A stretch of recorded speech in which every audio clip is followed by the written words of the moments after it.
So it is a great honor to be here with you all today. And it is a very emotional occasion, actually. And I wanted to say a huge thank you to the Otto and Fran Walter Foundation. And thank you for being here. We're only here because of you, and also to have you today here is very special. We're all the Rotarians, my Rotarian hosts, and Cohort 1 and Cohort 3. It has been such an honor to get to know you all, and I've learned so much from you. I also wanted to say a huge thank you to Mohammed from our cohort and Hassan.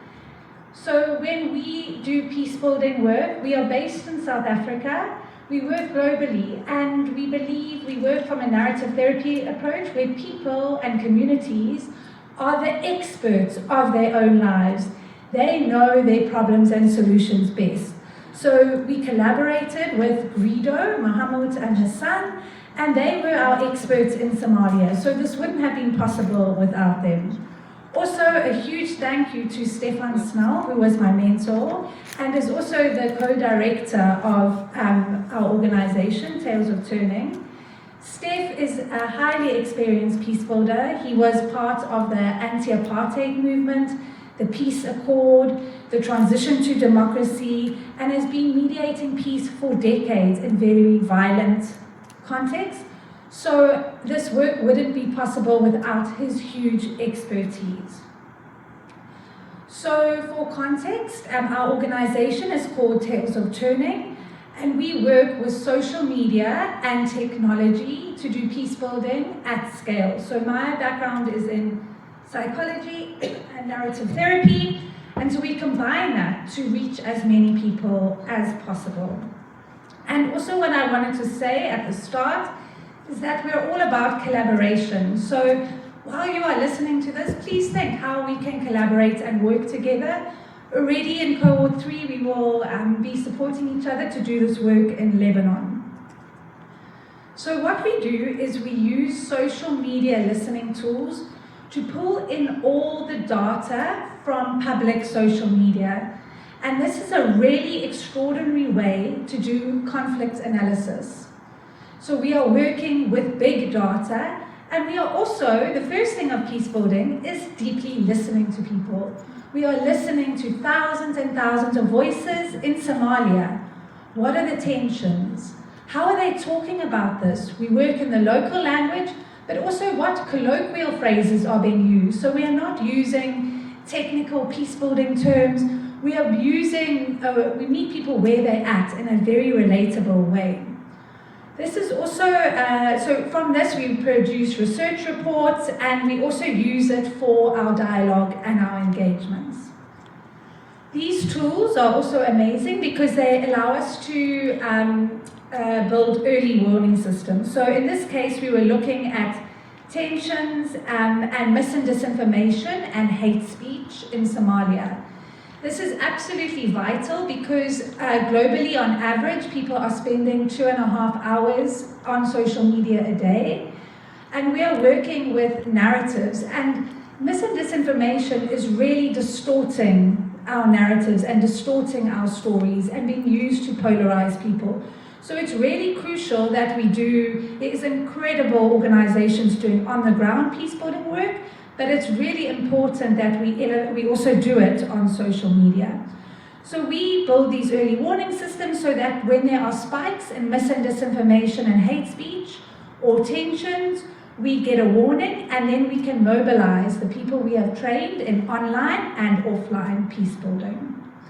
Some of the insights, so this was a pilot, so some of the insights were from the social media listening research, were concerns around Ethiopian troops coming into Somalia, the significance of the Nile River, and also the Red Sea shipping route. There was really a lot of evidence of increasing polarization in Somalia, with a lot of deep divisions and a lot of clan-based loyalties, with them trying to navigate that in the political landscape. And then there was a lot of conversation about Ethiopian migrants and tensions and violence because of this. What was very interesting was that there were many Somalian people actually pushing back against this violence and unrest.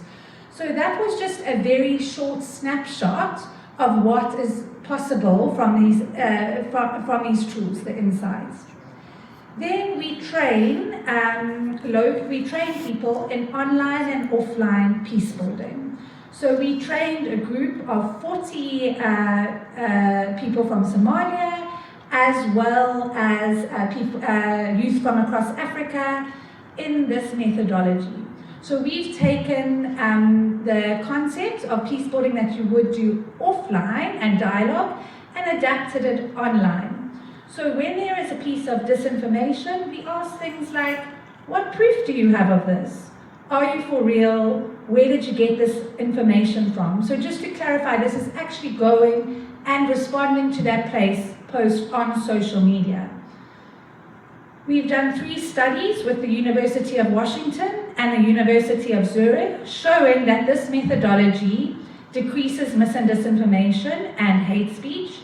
The graph on the screen is really great because you can see how the gray is the control group when it's not applied. And the blue is where we call it a social truth query, has been applied. So you can see how it just calms the whole conversation.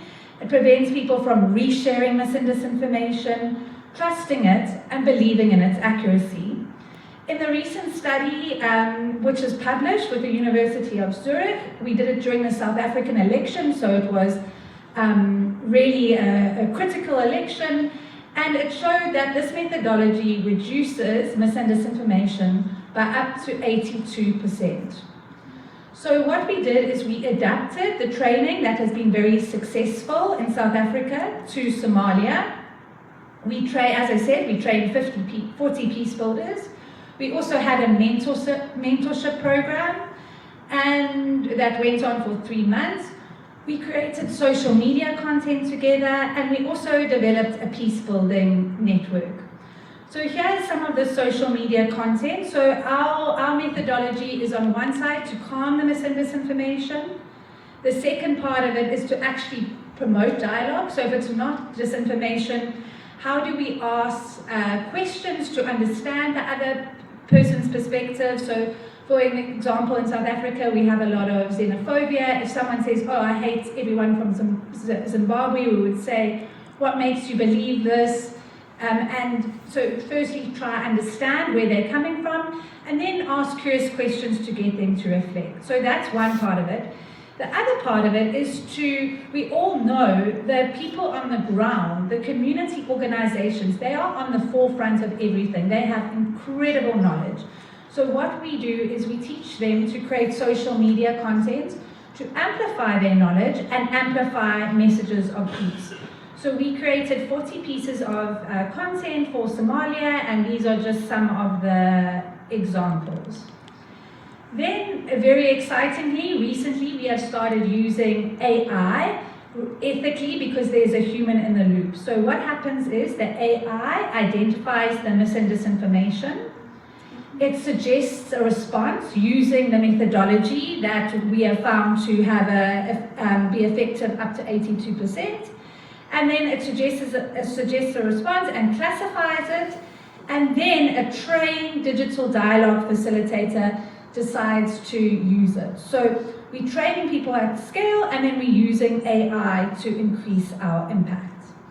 As I mentioned, we're creating these networks of digital change makers. So in this case, we have 40, but under Tales of Turning, we have 280 digital change makers that we've trained, and we continue to mentor and share resources with. We have done a very extensive monitoring and evaluation for the training and the project. I've printed it out. I will leave it on the table here so people can take a look on the lunch break and to see the results. I don't have time to go into all of them now, but we had really, really positive feedback from the participants of the workshop, and our monitoring and evaluation was very comprehensive. So before I close off, I just want to say what next. So this has been very exciting because this is the work we're doing under Tales of Turning in South Africa. We now had the opportunity to pilot it in Somalia in collaboration with Guido, a local peacebuilding organization. We are now implementing it in Lebanon with a Rotary Global Grant. So we have a host club in Lebanon. And we will also we are also applying for a Rotary Global Grant in Syria. We've also got other funding opportunities. We working with UN Women and the UN Global Compact to apply this in other countries. So this is why it has been really incredible to reconnect with our cohort, but also the conversations with cohort 3 have been really incredible in deepening the knowledge and the collaboration. So this is just the beginning, and I'm very grateful for this opportunity. Thank you so much.